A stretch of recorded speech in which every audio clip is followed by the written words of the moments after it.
Hey guys, welcome back to another video. நம்ம இன்றைக்கி என்ன பார்க்க போகிறோம்னா பாண்ட் இண்டஸ்ட்ரி. இதை பற்றி தான் நம்ம பார்க்க போகிறோம். ஏன்னா அதில் வேலை செய்கிற ஆக்ட்ரஸ்க்கு வந்து சராசரி ஆயுள் காலமே வந்து 36 வருஷம் தான்.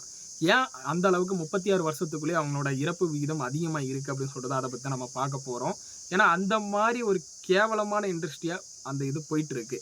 அதுக்குள்ளே அவ்வளோ கேவலமான விஷயங்கள் நடந்துகிட்ருக்கு. ஒரு மேஃபியா குரூப்பும் அதுக்குள்ளே இருக்குது. அதை பற்றி தான் நீங்கள் வீடியோவில் பார்க்க போகிறோம். வாங்க வீடியோக்குள்ளே போகலாம். கண்டிப்பாக நீங்கள் ஒரு ரீசெண்ட் டேஸில் நியூஸ் சேனலில் கண்டிப்பாக ஒரு பாண்ட் ஆக்ட்ரஸ்லாம் வந்து தற்கொலை பண்ணுறாங்க, மர்மமான முறையில் இறந்து போகிறாங்க அப்படின்னு சொல்லிட்டு கண்டிப்பாக நியூஸ் சேனலில் பார்த்துருப்பீங்க.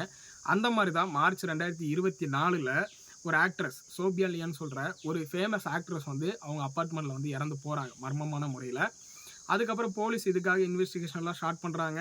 இவங்க தற்கொலை பண்ணிட்டாங்க அப்படின்னு சொல்லிட்டு சொல்கிறாங்க. ஆனால் அவங்களோட ரிலேட்டிவ்ஸும் கோ ஆக்ட்ரஸும் என்ன சொல்கிறாங்கன்னா, இல்லை இதுக்கு பின்னாடி வேற என்னமோ இருக்குது அப்படின்னு சொல்லிட்டு அவங்க சந்தேகப்படுறாங்க. இது நடந்து முடிஞ்சிருச்சு. இதுக்கப்புறம் சோபியா லியானோட ஸ்டெப் டாட் அவங்களோட இறுதி சடங்கு கூட காசு இல்லாமல் ஒரு கேம்பெயின் ஸ்டார்ட் பண்ணி அதுக்காக ஃபண்ட் ரைஸ் பண்ணிட்டு இருக்காங்க, ஃபண்டு கலெக்ட் பண்ணிட்டு இருந்தாங்க.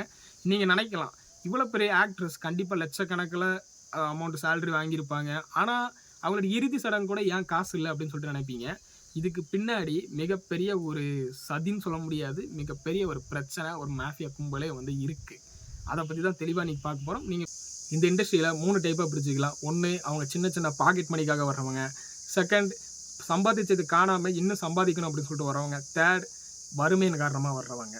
இதில் அந்த ஃபஸ்ட்டு 2 டைப்ஸில் இருக்கிறவங்க வந்து கண்டிப்பாக வந்து தப்பிச்சிருவாங்க. இந்த லாஸ்ட்டாக இருக்கிறவங்க தான், வறுமையில் வாடுறவங்க தான் இவங்களோட மெயின் டார்கெட்டாகவே இருப்பாங்க. இவங்களுக்கு வேர்ல்டு ஃபுல்லாக ஒரு ஏஜென்சி இருக்கும். வேர்ல்டு ஃபுல்லாக ஒரு ஏஜென்சிக்கு ஒருத்தவங்க இருப்பாங்க. அவங்க என்ன பண்ணுவாங்கன்னா, இந்த மாதிரி வறுமையில் வாடுறவங்க ஒரு அழகான பெண்ணை வந்து கண்டிப்பாக ஃபைண்ட் அவுட் பண்ணுவாங்க. ஃபைண்ட் அவுட் பண்ணி அவங்கள பிரெயின் வாஷ் பண்ணி இந்த மாதிரி ஒரு படத்தில் நடிக்க வச்சுருவாங்க. வச்சுட்டு அவங்களுக்கு அந்த ஏஜென்சிக்கு ஒரு கமிஷன் கிடைக்கும். கமிஷன் கிடச்சிட்டு அவங்களோட அதோட வேலை முடிஞ்சிருச்சு. அதுக்கப்புறம் அடுத்தவங்களை தேட ஆரம்பிச்சிடுவாங்க. இதுதான் அவங்களோட வேலையாக இருக்கும். ஆனால் இதில் மாற்றவங்க, இந்த வறுமையில் வாடுற மாற்றவங்களுக்கு இதுக்கு பின்னாடி என்ன இருக்குன்னு அவங்களுக்கு சத்தியமாக தெரியாது. இவங்களை என்ன பண்ணுவாங்கன்னா, இவங்களுக்காக ஒரு அக்ரிமெண்ட் பண்ணுவாங்க. 3 இயர் 4 இயர்ஸ் கான்ட்ராக்ட் கொடுப்பாங்க. அந்த கான்ட்ராக்ட் பேசிக்கலாக அவங்கள ஒர்க் பண்ண வைப்பாங்க. அவங்களுக்கு ஒரு லக்ஸரியான ஒரு லைஃப்பை கொடுப்பாங்க. அப்பார்ட்மெண்ட் கொடுப்பாங்க, கார்ஸ் கொடுப்பாங்க. ஆனால் இதுக்கு பின்னாடி என்ன இருக்குன்னு சொல்லிட்டு அவங்களுக்கு சுத்தமாக தெரியாது. அதெல்லாம் அக்ரிமெண்ட் படி தான் நடக்கும். அவங்களுக்கு ஒரு சேலரி ஃபிக்ஸ் பண்ணுவாங்க, அவ்வளோதான். அந்த சேலரியும் முழுசாக கிடைக்குமான்னு சொல்கிறது டவுட்ஃபுல் தான்.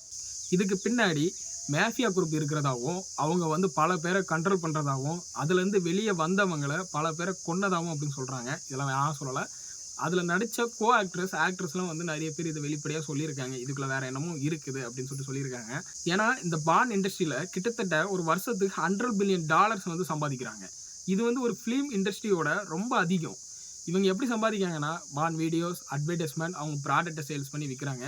இதை கிட்டத்தட்ட வந்து இதை கண்ட்ரோல் பண்ணுறது மைண்ட் ஹீக் அப்படின்னு சொல்கிற ஒரு கம்பெனி தான் வந்து இதெல்லாம் கண்ட்ரோல் பண்ணுறது. இவங்க தான் இதுக்கு பின்னாடிலாம் இருக்காங்க. இந்த தற்கொலைக்கு பின்னாடியும் சில கொலைகளுக்கு பின்னாடி இவங்க இருக்கலாம் அப்படின்னு சொல்லிட்டு சந்தேகப்படுறாங்க. இந்த மைண்ட் ஹீக் அப்படின்னு சொல்கிற ஒரு கம்பெனி கிட்டத்தட்ட ஒரு 90 பான் வெப்சைட்டை வந்து இவங்க கண்ட்ரோல் தான் பண்ணிட்டு இருக்காங்க. இவங்க இது மட்டும் இல்லை, பல பிஸ்னஸ் பண்ணிட்டு இருக்காங்க. அதனால் இவங்களை எதுவுமே பண்ண முடியாது. இவங்களால தான் இந்த மாதிரிலாம் பிரச்சனை நடக்குது. இவங்க தான் ஒரு மாஃபியா குரூப் அப்படின்னு சொல்லிட்டு சொல்கிறாங்க. இதிலிருந்து இந்த பாண்ட் இண்டஸ்ட்ரி விட்டு வெளியே வந்தவங்க பல பேர் அவங்களோட லைஃப்பை சக்ஸஸ்ஃபுல்லாக பண்ணிட்டு தான் இருக்காங்க. அதுக்கு உதாரணத்துக்கு நிறைய பேர் இருக்காங்க. நீங்கள் இதை பற்றி என்ன நினைக்கிறீங்க அப்படின்னு சொல்லிட்டு கீழே கமெண்ட் செக்ஷனில் கமெண்ட் பண்ணுங்கள்.